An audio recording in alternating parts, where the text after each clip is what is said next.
तो स्टार्ट करते हैं एक्सरसाइज 1.6 का इंट्रोडक्शन पार्ट। क्या है हमारे पास कि law of exponent for real numbers, law of exponents for real number के लिए कैसे। तो उसके बाद पहले हम थोड़ा सा इंट्रोडक्शन देख लेते हैं, इसमें हमें इस्तेमाल क्या करना है। इसके एक्सरसाइज को जब हम सॉल्व करेंगे तो हमें किस किस चीज़ का इस्तेमाल करना हम उसके बारे में लिख लेते हैं। तो हम यहाँ कर देते हैं late a greater than 0 be a real number।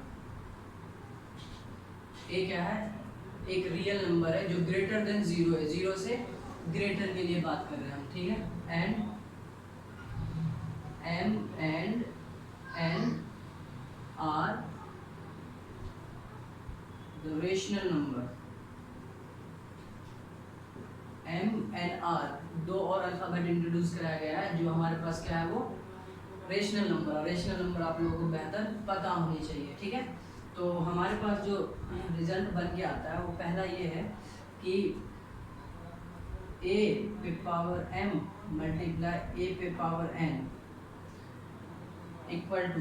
तो ध्यान दीजिएगा मैं किस बारे में बात कर रहा हूँ कि अगर बेस इक्वल हो, अगर बेस इक्वल हो और पावर कोई भी रेशनल नंबर हो, पावर कुछ भी हो उसका, ठीक है, तो हमारे पास जो उसका रिजल्ट बन के आएगा वो कैसा आएगा। बेस इक्वल हो तो पावर जो होती है वो ऐड हो जाती है। बेस अगर इक्वल हो और मल्टीप्लाई में हो, किसमें हो, मल्टीप्लाई में हो, तो पावर क्या होती है, ऐड होती है। ये पहला रिजल्ट बनता है हमारे पास। दूसरा, अगर बेस हमारे पास इक्वल हो,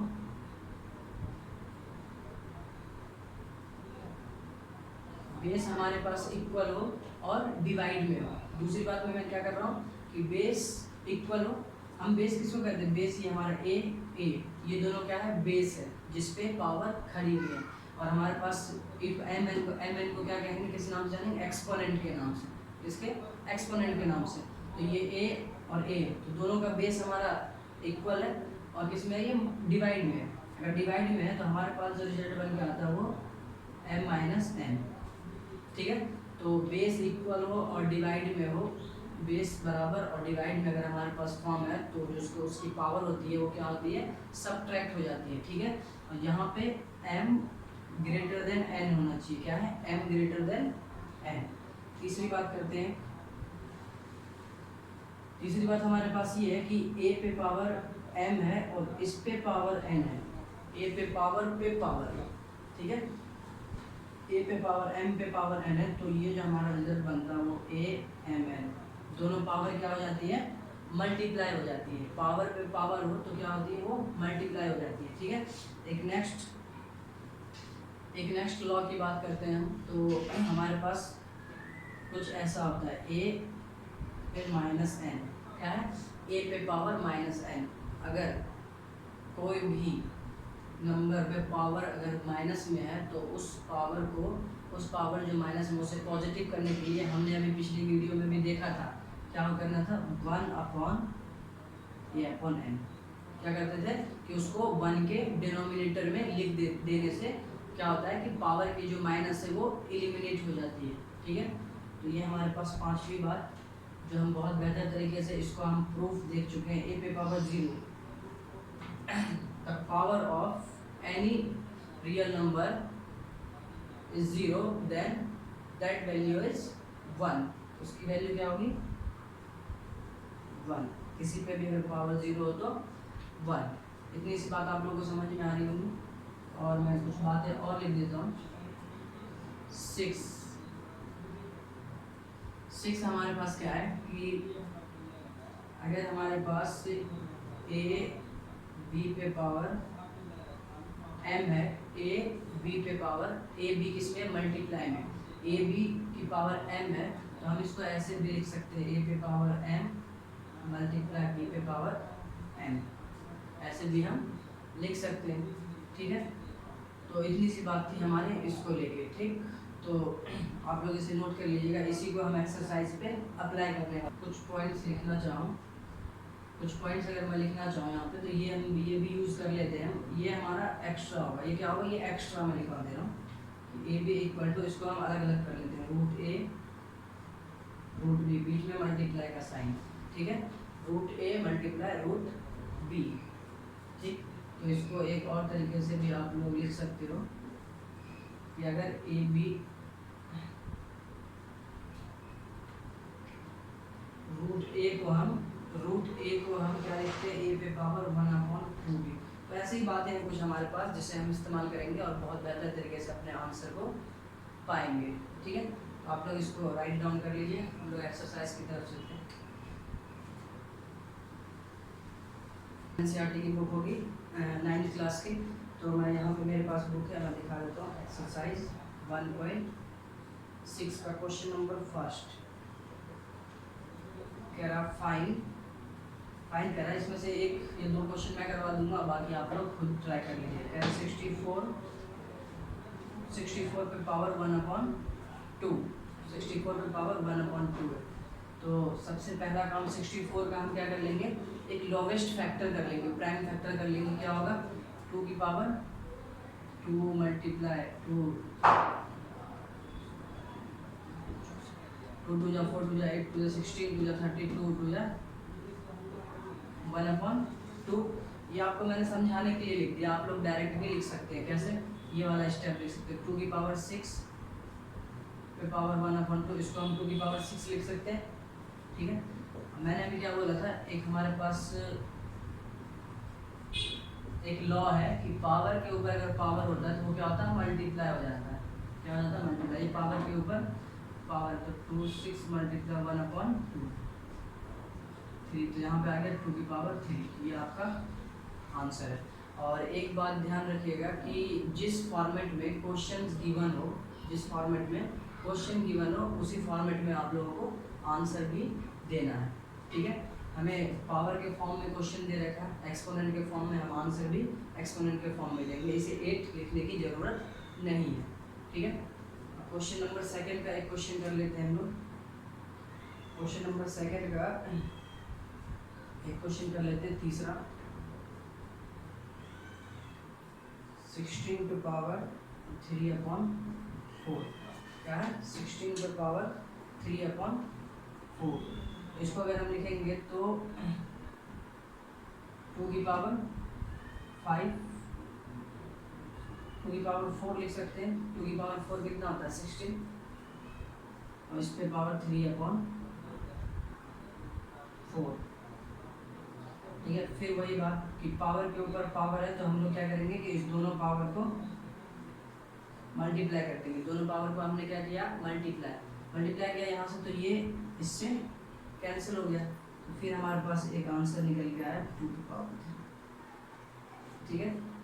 तो आप लोग ये बात समझ पा रहे होंगे। एक कर लेते हैं, एक क्वेश्चन हम इसी का क्वेश्चन नंबर सेकंड का फोर्थ, क्वेश्चन नंबर सेकंड का फोर्थ 125 पे पावर -1/3, ठीक है। एक पावर माइनस वाला क्वेश्चन आप लोग देखिए।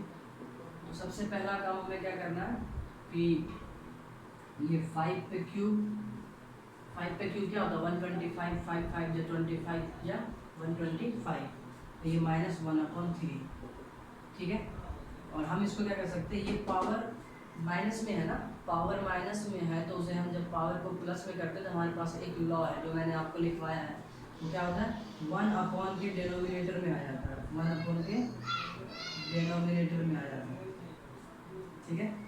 डिनोमिनेटर में आ गया, और हम लोग क्या करते हैं, फिर पावर के ऊपर पावर, तो ये 5 पे 3 मल्टीप्लाई 1/3, ये 1/5, ये आंसर आप लोगों का, ठीक।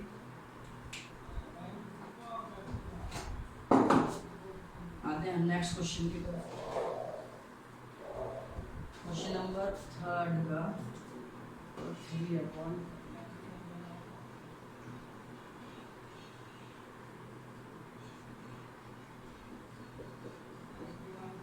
ये हमारे पास क्वेश्चन।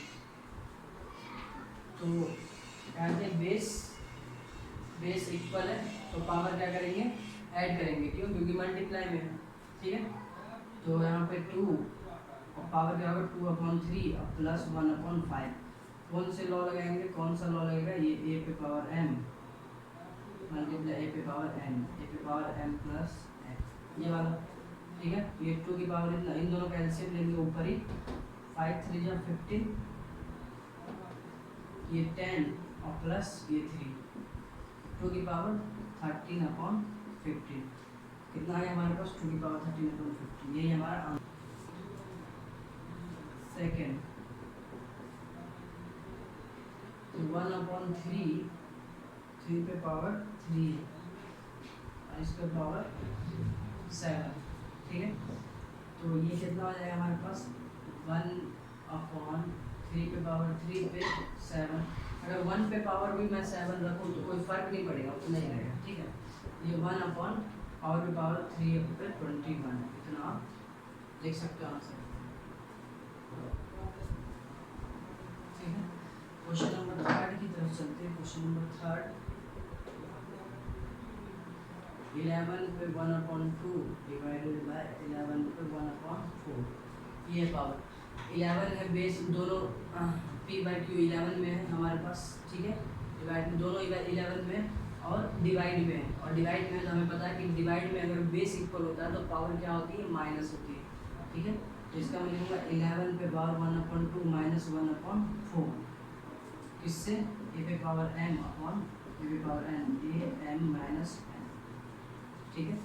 इतनी सी बात, 11 और ये एलसीएम लेंगे हम तो 4 और 2 माइनस 1, तो 11 पे पावर 1/4, ये आपका आंसर है, ठीक है। एक क्वेश्चन और देख लेते हैं, क्वेश्चन नंबर 4।